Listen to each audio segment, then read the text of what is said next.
இதயம் சீரியல் இன்னைக்கான எபிசோடில் என்ன நடக்க போகுதுன்னு பார்க்கலாம் வாங்க.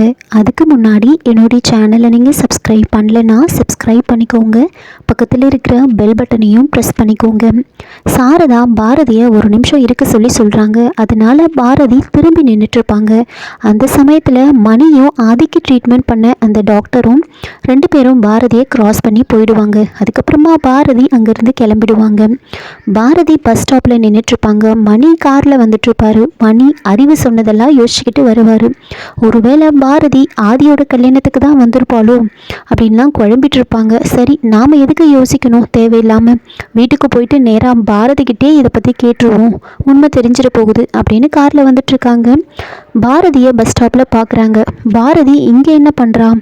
சரி, நாம் போய் அவளை கூப்பிட்டு பார்ப்போம். அப்படியே அவகிட்ட பேச்சு கொடுத்து அவகிட்ட இருந்து உண்மையை வர வைப்போம். அப்படி அவள் வரலன்னு சொல்லிட்டா நாம் என்ன பண்ணுறது அப்படின்லாம் யோசிக்கிறாங்க. சரி, முதல்ல போய் கேட்டு பார்ப்போம் அப்படின்னு கார்லேருந்து இறங்கி மணி நேராக பாரதி கிட்ட போயிட்டு, பாரதி நீ எங்கம்மா இங்கே அப்படின்னு கேட்ட உடனே பாரதி ஐயோ இவர் வேற பார்த்துட்டாரு, இவர்கிட்ட நாம் என்ன சொல்லி சமாளிக்கிறது அப்படின்னு யோசிச்சுக்கிட்டு பாரதி உடனே மணிக்கிட்ட ஒரு ஆஃபீஸ் ஒர்க் விஷயமா நான் இங்கே வந்தேன் அப்படின்றாங்க. மணியும் நான் ஒரு கேஸ் விஷயமா இங்கே வந்தேம்மா, சரிவா நான் வீட்டுக்கு தான் போகிறேன், காரில் வந்து ஏறு அப்படின்றாங்க.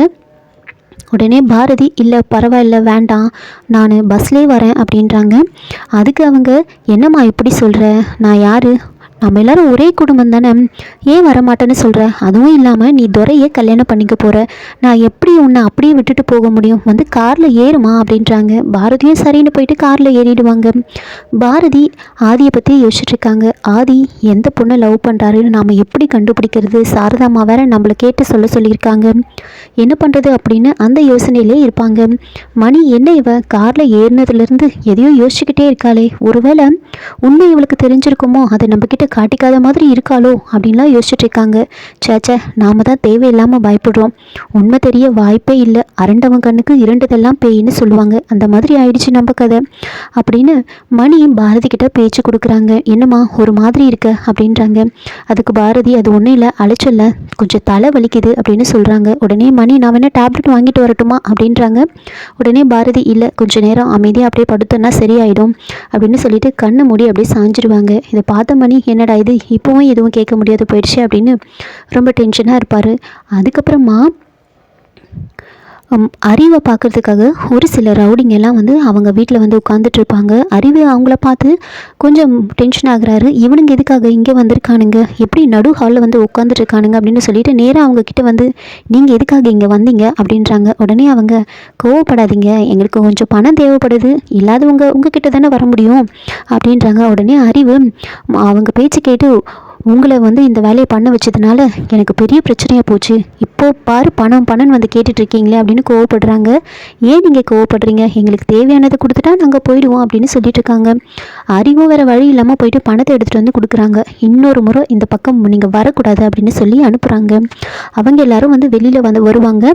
அப்போது பார்த்து சாரதாவும் ஸ்வேதாவும் பேசிகிட்டு இருப்பாங்க. ஸ்வேதா வந்து ஃபீல் பண்ணுற மாதிரி சாரதா கிட்டே சொல்லிகிட்ருக்காங்க, எனக்கு கிடைக்கணும்னு ஆசைப்படுறது எல்லாமே மாமா மட்டும்தான், ஆனால் மாமா என் மனசை புரிஞ்சிக்கவே இல்லை, அவர் ஏன் இப்படி நடந்துக்கிறாரு அப்படி இப்படின்னு சொல்லுவாங்க. அப்போ சாரதா வந்துட்டு இந்த மாதிரி சமயத்தில் தாம்மா நீ ரொம்ப தைரியமாக இருக்கணும், நீ அதை நினச்சி கவலைப்படாத, ஆதி என் பேச்சை எப்போவுமே மீற மாட்டான், இப்போ ஏதோ அவன் குழப்பத்தில் இருக்கான், அவன் கண்டிப்பாக உன்னை கல்யாணம் பண்ணிப்பான், நீ அதை நினச்செல்லாம் கவலைப்படாத அப்படின்னு பேசிகிட்டு இருப்பாங்க. அப்போது அந்த ரவுடிங்க அவங்க ரெண்டு பேரையும் வந்து பார்க்குறாங்க.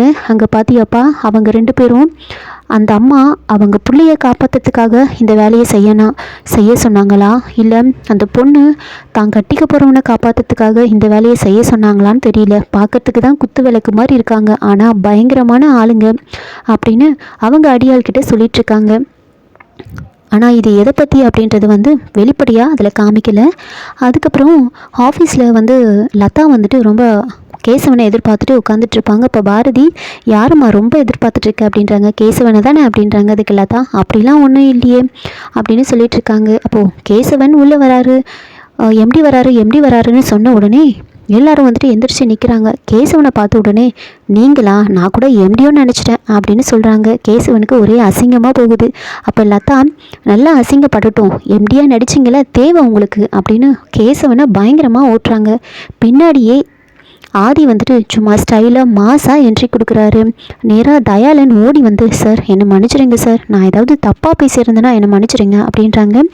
அதுக்கு ஆதி, அப்படிலாம் எதுவும் கிடையாது, நான் அதெல்லாம் எதையும் மனசில் வச்சுக்கல, ஏதோ சந்தர்ப்ப சூழ்நிலை, நான் இந்த கம்பெனிலே வேலை செய்கிறோன்னா நடிக்க வேண்டியதாக போயிடுச்சு, ஆனால் உங்கள் கூட எம்ப்ளாயியாக இருந்தது எனக்கு ரொம்ப சந்தோஷமாக தான் இருந்துச்சு அப்படின்னு சொல்லிட்டு அங்கேருந்து போயிடுவாங்க. கேசவன் லதா பக்கத்துலேயே உட்காந்துட்டு இருப்பாங்க. அப்போ லதா வந்து கேசவனை பயங்கரமாக ஓட்டுறாங்க. இவரோட சேல்ரி என்ன, இவரோட சேல்ரி வந்து கோட்டுக்கும் சூட்டுக்கும் வாடகை கொடுக்கறதுக்கே சரியாக இருக்கும் போல இருக்குது, சார் எம்டியாக வேறு நடிச்சிருக்காரு அப்படின்லாம் பயங்கரமாக ஓட்டுறாங்க. அதுக்கு கேசவன் வந்துட்டு, இப்போ என்ன, என்னோடய சேல்ரி என்னன்னு தெரியணுமா உனக்கு, அப்போ தான் நீ வந்து எனக்கு கல்யாணம் பண்ணிப்பியா அப்படின்லாம் கேட்குறாங்க. அதுக்கு லதா வந்துட்டு, இங்கே பாருங்கள், நான் எம்டியாக நடிக்கிறவங்களெல்லாம் கல்யாணம் பண்ணிக்க மாட்டேன், எம்டியாக உண்மையாகவே இருக்கிறவங்கள மட்டும்தான் கல்யாணம் பண்ணிப்பேன் அப்படின்னு சொல்லிட்டு லதா அங்கேருந்து எழுந்திரிச்சு போயிடுவாங்க. அப்போ பாரதி கேசவன் கிட்ட, நீங்கள் ஒன்றும் தப்பாக எடுத்துக்காதீங்க, அவள் ஏதோ கோவத்தில் பேசுகிறா, நீங்கள் எம்டியாக நடிச்சிங்கல்ல அந்த கோவத்தில் பேசுகிறா அப்படின்றாங்க. அதுக்கு கேசவன், ஐயோ நான் ஒன்றும் தப்பாலாம் எடுத்துக்கல, நானும் சும்மா தான் சொன்னேன் அப்படின்றாங்க. அப்போ பாரதி சிரிச்சுக்கிட்டு உட்காந்துட்டு இருப்பாங்க. உள்ளே ஆதி வந்துட்டு, எப்படியும் பாரதி நம்மளை விட்டுட்டு லஞ்சு சாப்பிட மாட்டாங்க, நம்ம எப்படியாவது பாரதியை சமாதானப்படுத்தணும் அப்படின்னு பாரதியை பற்றி யோசிச்சுட்டு இருப்பாங்க.